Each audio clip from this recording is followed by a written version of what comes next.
Karibu sana katika kipindi chako cha afya bora na kipato imara, na hiki ni kipindi maalumu kinachoitwa business culture, utamaduni wa kufanya biashara. Nimekuwa nikishuhudia vijana wengi sana wakishindwa kupata mafanikio kwenye biashara, na nikagundua kuwa watu wengi hawana utamaduni wa neno linaloitwa biashara. Utamaduni wa biashara maana yake ni nini? Saikolojia ya biashara. Nini maana ya saikolojia ya biashara? Saikolojia ya biashara maana yake ni wewe kuwa na uwezo wa kufikiria kuhusiana na kitu kinachoitwa biashara. Mbele yako ni Mbaraka Mbwambo, ni mwalimu ninayewafundisha watu namna mbili: namna ya kuwa na afya bora, lakini na namna pia ya kuwa na kipato imara.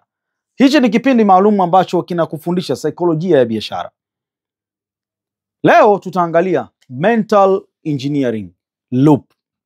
Ili uweze kuyapata mafanikio unayoyataka, ni lazima uweze kujua wewe unaandaa vipi akili yako ili iweze kuwa katika mazingira fulani ya kukufanya uweze kufanikiwa.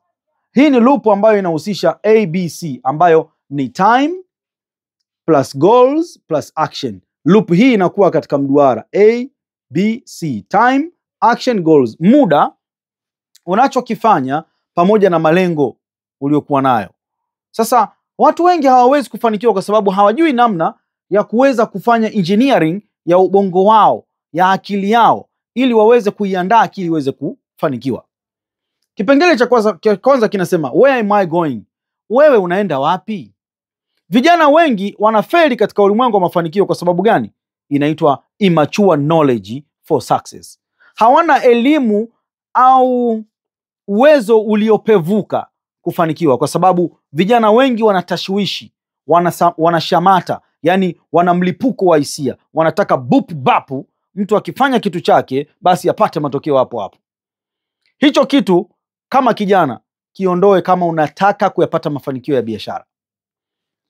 Where am I going? Unaenda wapi? Hapa tuna vipengele viwili. Kipengele cha kwanza kinaitwa clarity na kipengele cha pili kinaitwa set the table.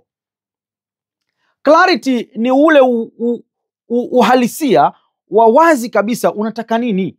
Wewe unafanya biashara, lakini unajua clearly nyuma ya hiyo biashara unayoifanya unatarajia kupata kitu gani. Hiyo inaitwa clarity. Na ya pili ni set the table. Andaa meza basi.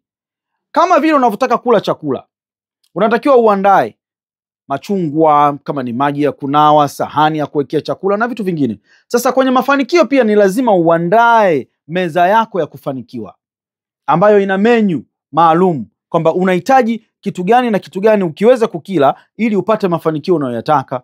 Na hapa ndipo nakushauri sasa ukasome moja ya kitabu ambacho kinaitwa Eat That Frog, ambacho kimeandikwa na Brian Tracy. Nenda ukajifunze namna ya kumla chura. Chura ndio ile meza yako unayoiandaa ya mafanikio. Kipengele B kinasema who am I going to become? Kijana mwenzangu, rafiki yangu, wewe mama, wewe dada ambaye unachukua mikopo. Mikopo inakutesa kwa sababu gani? Haujui unaenda kuwa nani baada ya kuchukua mkopo. Kuna namna mbili tu, ni aidha uwe mhanga wa mkopo au uwe mtu mwenye manufaa na mkopo. Yani aidha uchukue mkopo uwe mwekezaji, aidha uchukue mkopo uwe ni mtu ambaye ni mhanga wa kuteseka kwa mkopo. Sasa hapa kuna mambo mawili, lakini moja ndio la muhimu. Linasema hivi, it is learning against building. Ni kujifunza huku unajenga. Unataka kuchukua mkopo, mfano kule unapoelekea kuwa mtu wa kuwekeza, chukua mkopo robo tatu. Kwa mfano mkopo una 100%, labda unaweza ukachukua milioni 10. Sawa, igawanya milioni 10 katika robo tatu, maana yake inaweza ikawa ni kama milioni 3, mfano 3 milioni. Chukua milioni 3 kwanza, iangalie jinsi gani unaweza ukaitumia milioni 3 kukutengenezea faida kabla ya kuchukua mkopo wa milioni ngapi? 10. Ili usije ukajikuta umekuwa mtu ambaye ni mtaalamu ambaye ni sugu katika kuwa na madeni. Na hiyo ni tabia mbaya sana ukiwa ni mtu unayetaka mafanikio. Madeni ni kikwazo namba 1. Kipengele C kinasema what is holding me back? Nini kinachokuzuia huku nyuma, kinapiga break ya mafanikio? Hapa cha kwanza ni mind. Hii mind yako hii ndio inakung'ang'ania. Lakini cha pili ni ability to think, uwezo wako wa kufikiria. Unaweza ukawa unaona mimi mbona kama siendelei, Lakini mimi nitakuuliza, kwani wewe unafikiria nini? Je, unafikiria kuendelea ama unafikiria kufanikiwa? Utakuta mtu yuko comfort, hafikiri chochote kuhusu kile anachokifanya. Na hapa ndipo utakapoona vijana wengi wa Gen Z akili zao zimekufa. Hawafikiri chochote cha kufanya ndani yao. Unaweza ukawa unayataka mabadiliko, lakini ndani yako wewe hutaki kubadilika. Na hii ndio maajabu. Unakuta watu pengine wako kundi la watu 50 wanapigania kitu fulani, lakini ukimuuliza yeye binafsi, mtu mmoja katika wale watu 50, wale 49 waache, mchukue mmoja muulize, wewe unataka nini? Hajui.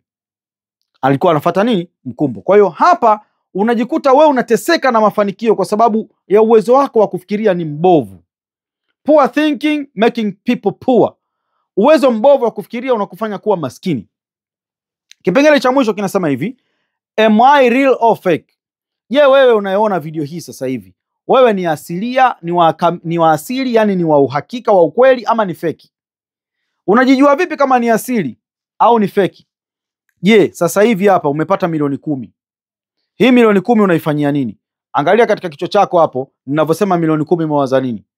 Umewaza iPhone 17, umewaza gari, umewaza nyumba, umewaza kitanda, wewe dada umewaza hadi pochi. Tunaona wewe kaka umewaza kwenda kula bata, kitamba wapi sijui. Unaona mawazo uliyopata? Hapo nilipokuambia milioni 10 unayo sasa hivi, unawaza nini? Hiyo ndio jibu lililokuja kwamba wewe ni real au fake. Sasa iko hivi, ability to plan. Una uwezo wa kuplani vitu ili viweze kutokea kama unavyotaka. Lakini namba 2, ability to decide, uwezo wa kuamua. Sio watu wote katika maisha ya kawaida wana uwezo wa kuamua. Na ndio maana hili somo nikaliita mental engineering. Namna unavyoweza kuwa engineer wa akili yako mwenyewe na ikakuruhusu akili uweze kuwa katika loop ya kufanikiwa ambayo ni muda, malengo pamoja na vitendo. Mwisho namaliza na kusema hivi, immature knowledge will make your venture collapse. Uwezo wako mdogo wa kufikiria unaweza ukasababisha kile utakachokianzisha kama biashara ama shughuli ya kufanya kikafa mara moja sana. Lakini nikwambie tu hivi, elimu tunayoipata kutoka kwa Robert Cialdini anasema hivi, na mimi nitanukuu hapa. Anasema hivi, influence is like a water flow. When it keeps flowing, the energy keeps growing constantly. Hamasa ya kufanikiwa ni sawasawa na maporomoko ya maji. Vile yanavyoendelea kuporomoka, na ndivyo kiwango cha nishati kinaendelea kutoka katika wastani ule ule. Kwa hivyo kama utakuwa ni mtu unaendelea kuwa na mental loop ya engineering, kuangalia muda wa maisha yako, kuangalia malengo yako na kuangalia vitendo, hakika wewe ni mtu ambaye utakayekuwa unahamasika kufanikiwa, na siku zinazokuja utakuwa ni mtu mwenye mafanikio makubwa sana. Ikiwa na wewe umependezwa na video hii, hebu niwekee swali lako hapo. Niambie nini umetaka kujifunza zaidi na umeelewa nini kuhusu hii mental engineering. Share, like na comment ili tuweze kujifunza kwa pamoja. Mbele yako ni naitwa Baraka Mbwambo, wengine wananiita daktari wa mafanikio. Na wasaidia watu kufanikiwa katika afya, kujilinda na maradhi yasiyoambukiza, na wasaidia watu kufanikiwa katika kipato, kujilinda na umasikini ambao unasababishwa kutokana na kuwa na elimu tu na mfumo maalum wa kufanya watu waweze kubadilisha maisha yao kwa kutumia uwezo wao mkubwa ule wa kufikiria. Endelea kufuatilia katika vipindi hivi na usisahau kusubscribe, kulike na kucomment ili niendelee kukutengenezea video hizi nzuri sana zitakazokupa elimu na namna jinsi gani unaweza kufanikiwa katika maisha yako. Kipindi cha leo kilikuwa kinaitwa mental engineering. Namna gani unaweza ukawa engineer wa fikra zako ili uweze kujenga mafanikio. Mungu akubariki sana kukutana na video hii. Kwa pamoja tunasema hivi, amua, jiamini, anza. Imarisha afya yako na jenga kipato chako. Ni mimi, nite Dr. Baraka Mbwambo, CEO wa Afya Bora Kipato Imara. Malengo yangu na dhamira yangu ni kusaidia vijana wengi sana kujilinda na changamoto za kiafya na vijana wengi sana kuondokana na maradhi ya umaskini. Mungu akubariki tena kwa kuonana na video hii. Asante sana.